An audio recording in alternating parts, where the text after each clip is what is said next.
I don't know about surprise. I tell you, a lot of the guys got pounded pretty good that had been committed for a while, and I got a lot of respect for the guys who kind of withstood and uh, got to the finish line. They were as excited to get it over with as we were.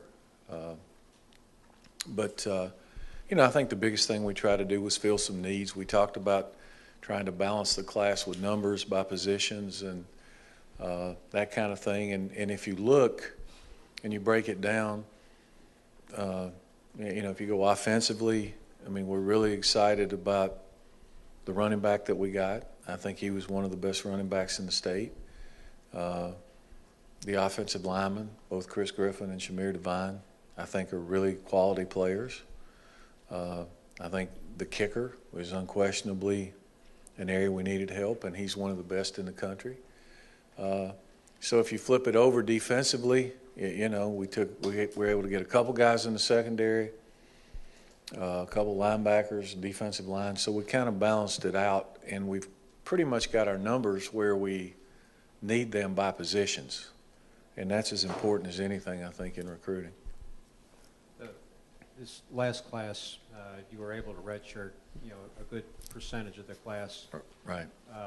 Because of the depth you've been building. Is that something you can maybe see happening again this year? Well, I think you look to do what gives you the best chance to win, and if these guys, some of them can play early. Historically, if you look back, there will be a handful that plays early, and the rest will redshirt. So it depends on them. It's like we tell them in recruiting: if they come in and they're good enough and they can help us win, we'll play them. If they need a year to get their feet under them and learn the system, and they've got guys in front of them that are more experienced and more mature, then they'll redshirt. So it's just a question of which way you go. How difficult is it when you have a limited number of scholarships like you're in to recruit versus, say, next year when you'll have a pretty full class? Well, I think it's difficult in today's time, the way it's done. It's difficult to hit numbers regardless. But, we said, if you'll remember, I told you last fall we were going to try to take 15. We were willing to take a couple more, but it just didn't unfold that way. We still may pick up a guy or two. We'll see. But I'm okay with where we are numbers wise. I think that if people look, you go back, everybody's probably going to be about the same. The way it is now, there's not much way to do it any other way unless you're going to oversign. And I'm talking about oversign by a bunch. And literally, we planned for that to some degree, not so much oversigning, but I think we had 10 seniors, 11 seniors. We knew we had a couple left, and when we kind of planned for some attrition. So we were willing to go to 15, 16. And, we would have ended up there, I think, had everybody kind of held. That's about where we would have ended up, 16. Paul, Rivals, one of your favorite recruiting analytics sites, has your class ranked 88 in the country. Do you have any reaction to that? Not really. Yeah. You can take numbers, you know that, right? And do anything you want with them. I think that if you have a class that's got 14 people, clearly it's not going to be ranked as high as a class that's got 21 or 22, the way they do it.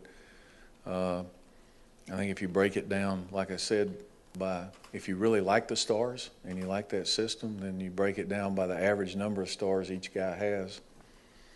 And we probably fit about where we normally fit. If we win games, then they'll think we're good coaches, huh? That's the way you win most of the year, right? Yeah, I guess. Negative recruiting has always been part of the landscape. Have you noticed any difference over the last year or so? Has it ratcheted up? I don't know that it's ratcheted up anymore. I think the whole system's just kind of out of control. And coaches are as much to blame as players. But I think that there's some things they got to do. You got to get the high school coaches back more involved.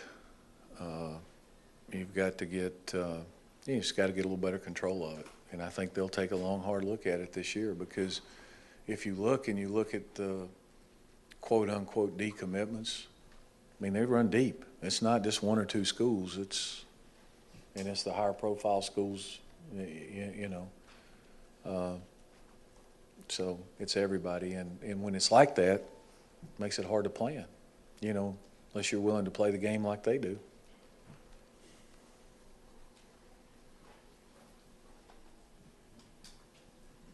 I guess, did you learn anything this year about, with the way these decommitments work and all the poaching, about taking chances on guys earlier? Because it seems like the guys that you lost were guys you took early that didn't have anything going on, compared to the ones like Shamir or Chris Griffin. Well, I think as a general rule, if you look, most of the time the kids who decommit, you know, we've gone back and looked at it, and you know, you take this class, for instance, most of them didn't have another BCS offer when they committed. So did they really want to come to school here, or were they just kind of taking something to hang on to?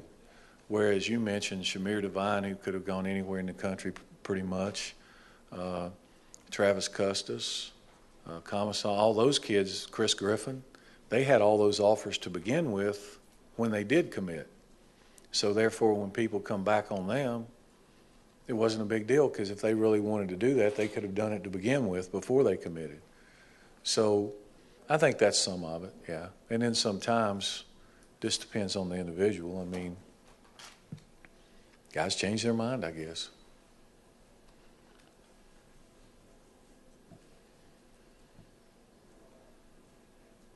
You'd mentioned playing the game, and I guess what you're saying is offering more guys than you have spots for. Mm-hmm. Just given the way that the kind of the climate is, would you ever consider doing something like that? No, I think that you have to try to, within reason. That's not my nature. I'm gonna be straightforward and honest with people, and I'm not gonna lie to you and say you got a scholarship and then come back and say you got to come in January. She's not gonna do it. So, I think as a general rule, you can kind of play. You know, everybody makes such a big deal about hitting the number. I think if you looked, I doubt very many people are dead on the number. That'd just be my guess. I don't know how you could be. So, I think that what's going to happen, I think you're going to see some of the rules changed. I don't know if it'll be this year, but they're going to change. It's getting out of control. You mentioned you still may have another one come in. Mm-hmm. From what I read, I know you can't talk about someone who's still out there, but from what I read, there's somebody out there who's still waiting on the basketball possibility. How long can you? Well, I don't know if that's true, but you know, we really can't comment on any individual person, but I feel good about where we are on a couple of guys who are out there. One anyway. We'll see. You talk about rules changes or the possibility of them. I mean, how much would it help reduce all this decommitting business if there were the option for these young men to sign in the fall, as opposed to?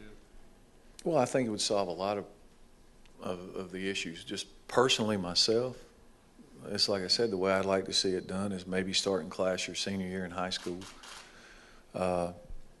You know, and everybody has a limit of 85 scholarships, and the most you can sign in 1 year is 25. And if you sign somebody and they don't make it academically, you lose it. And so when somebody goes, I'm committing, you go, okay, here you go. And if they don't sign it, then you know they're not committing. So, and if you finished by December, you're finished. If you used all 25, or if you finished whatever, what it would do is it not only would it stop all that noise, but it would save a tremendous amount of money and everything that goes on in the deal. And it would take away a lot of the sensational headlines. And, you know, as coaches, all the last-minute drama that everybody tries to drum up, we pretty much know what's happened. There is no last-minute drama with us. It's not like we're sitting by the fax machine waiting for somebody to make a decision at 12:30. We know what the decision is, or 4:30 or 6:30, and you've known for a while. But I guess it's good drama, good spin, you know. Coach, you have a lot of guys, like, for example, the ones that end up decommitting early, Mm-hmm. they get a lot of offers late from major programs. What do you do differently in your scouting that makes you able to spot that talent early? Well, I think the biggest thing that we try to do is we evaluate off our camps and off tape and how good of players they are. We don't care where they're ranked or what their star system is or whatever. If we feel like they're good players, then we offer them. I mean, I don't care. I don't look at who their offer sheet is before I offer them and say, oh, you know, unless these 5 schools have offered, we're not going to offer. If we think they're good players, we offer them scholarships. So it makes it kind of fun because then you get killed on both ends. You know, if you take them, you're recruiting against nobody and they're not any good, and then when they flip to somebody else, you just lost the best player you ever recruited. So it's, you know, you catch it on both ends. I guess one of the things I was wondering about is in terms of, you know, with Coach Groh, he had a specific thing he was looking for, size and speed. So if you talked about a guy like Paul Davis, Well, don't That being- misinterpret that. I'm not laying Paul Davis on strictly no, on I'm Coach just Groh. saying I mean, that's that- not what I was trying to do. Yeah. But what I'm saying is, I guess at some point you would prefer to just go on your gut and offer guys and not have to. That's what I do. Right. Yeah, that's what I do. If we think they're good players, I've said before, you know, with all due respect to you guys, scouting rivals, I'll evaluate my own. And so if I think they're a good player, we offer them. I don't worry about, you guys know how that game works. I mean, how do guys go from 2-star to 4-star in January? They're not playing any more games. How do they move up? Because somebody else offers them? You know, I mean, come on. Everybody's smart enough to know you can't evaluate 1 million guys playing football in high school. We've gone down that road. The number 62 offensive guard in the country? Yeah, okay. You have 2 signees from the same McNamara High School in Maryland. How did that develop? Did you go to look at one? And Well, discover- we looked at that league, the Catholic League, and looked at a bunch of players, and as we watched, both of those kids were pretty heavily recruited, and they came down on a visit, and they liked it, and we took them both. So we evaluated them, felt like they fit what we were looking for, and got in on them. They came down, loved Georgia Tech, committed early, and stuck with it. But again, they both had multiple offers when they committed, so when somebody came back at them, it wasn't like, oh, wow, now I got a chance to do something different. I didn't have this chance before, you know. Coach, you've got a lot of LBs on the roster, as Mhm. you would expect from Groh's system. But what made Robin stand out to you that made y'all take him? Because I mean, there's no Well, shortage of depth. I think that you know, he's got some position flexibility. He can be a Sam linebacker, but he also can be a weak defensive end. If you look at his frame and his size, he's playing basketball and has been. He's a pretty good basketball player up there. But if you look at his dad and his uncle, they both played in the NFL. Both big guys. They were both defensive linemen. He's going to get big. So you take a guy who can run, who's athletic, and there's always a place for a guy like that on the football field, whether he ends up being a Sam linebacker or whether he ends up being a defensive end or whatever. I think that, you know, he'll play somewhere. I noted that the 2 linemen are both 6'6", 6'7", which is taller than the guys you have. Is that a change in what you're looking for? Just happened. Yeah.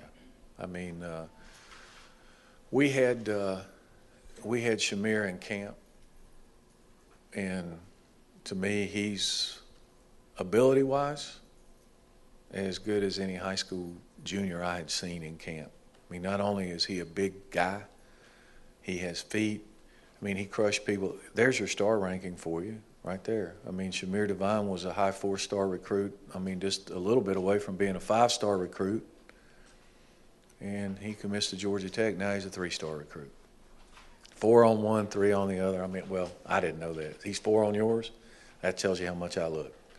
But it's like, you know, if I had to pick any offensive lineman that I saw in the state, and they said, take the one you want, he's it. So, you know, we'll see. But I think he's got a chance to be a good player. And when I say a chance, as much as anybody who comes in, because you don't know how much they're going to work. I don't know if they're going to stay healthy. I don't know all those things that come into play. I mean, some of the more highly recruited kids we've had come in here have gotten hurt or haven't played at all, or you know, haven't done a lot of things, while some of the others, Dean put together a stat that I was looking at yesterday, I think, on all conference players, something like we've had 13 since I've been here. You want to know what their star rankings were? 5 2-stars, 3 3-stars, and 5 4-stars. So what's your conclusion? Pretty, you know. My conclusion is they were all good players. And they were all conference, and they come in different ways, so you just don't know. Is Shamir somebody you line up on the inside to start? Yeah, Shamir will be a guard for us. He's an offensive guard. That's correct with what we do. Anybody else?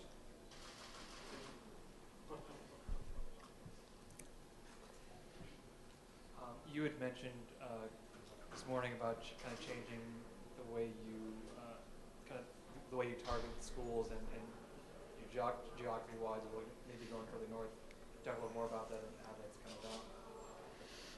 Well, I wouldn't read too much into what I was saying. I said every year we take a look at what we're doing recruiting-wise and see how we can get better. And I think that, you know, the Georgia Tech brand plays very well nationally. It's got a great reputation academically, and it seems to carry that reputation the farther away you get. And so rather than an area of the country, what we talked about a little bit was target certain schools. Like we've gotten in a little bit into the Catholic leagues in D.C., Baltimore, Nashville. Maybe we do that in Cincinnati. Maybe we go, you know, to where the education is a little bigger deal to people, or it might be what they're looking for. Because, you know, you'll hear every kid, what's important? Education. And then you see some where they sign, and it's like, well, maybe not. You know. I guess the other side of that is, it also depends year to year, because some years maybe Georgia's more talented than others. Well, we want to try to do our very best to recruit the state of Georgia as hard as we can. And I think if you look, each year we've probably taken more Georgia kids than what has happened here in the past, I would say overall on average. And we want to continue to do that, but we also want to broaden out a little bit. You know, with the numbers and with the senior class we have next year, really next year is going to be the first class in a while since I've been here that we're probably going to be able to take 20 guys. You know, we may be able to take as many as 20 or a little more next year. So if we're going to do that, we probably need to broaden our, you know, where we're looking. And you're always looking to get better. It don't matter what you're doing. I mean, whether it's, can we recruit better? Sure. I mean, everybody would probably say, yeah, they can. So you're always looking to try to improve. Coach, can you talk a little bit about Custis and what a big pickup that was? And does he remind you of anybody you've coached specifically here? Well, you know, I think Travis Custis has been an outstanding player for a couple of years at Lovejoy High School. I mean, he's playing in the highest classification, you know, rushed for over 2,000 yards.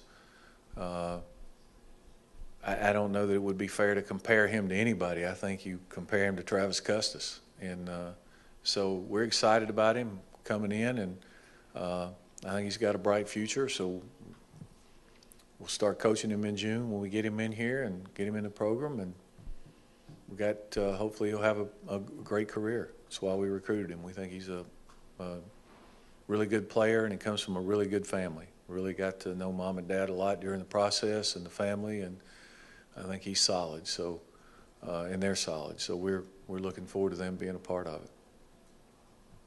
With Coach Roof coming in and having so many linebackers, I'm curious, does that change at all what you're going to do with Marcus? With who? Marcus Allen. No, Marcus is going to start out at linebacker. I mean, we don't have as many linebackers as you think, guys. I mean, some of those guys that were outside linebackers will now be weak side defensive ends. The last 6 games of the year, basically, we were in a 4-3 defense. If nobody noticed, it was, you know, so it's single gap. So it's not going to be a whole lot different. You know, Brandon Watts played the Sam linebacker. Jabari and Quayshawn were Mike and Will, and, you know, Jeremiah would have been the weak side defensive end. So there's your 4 linebackers, probably fit the same way to start with, and then you kind of go from there. So I'll let Coach Roof sort all that out. That's why I hired him. But, I mean, it's not going to be as much difference as you think.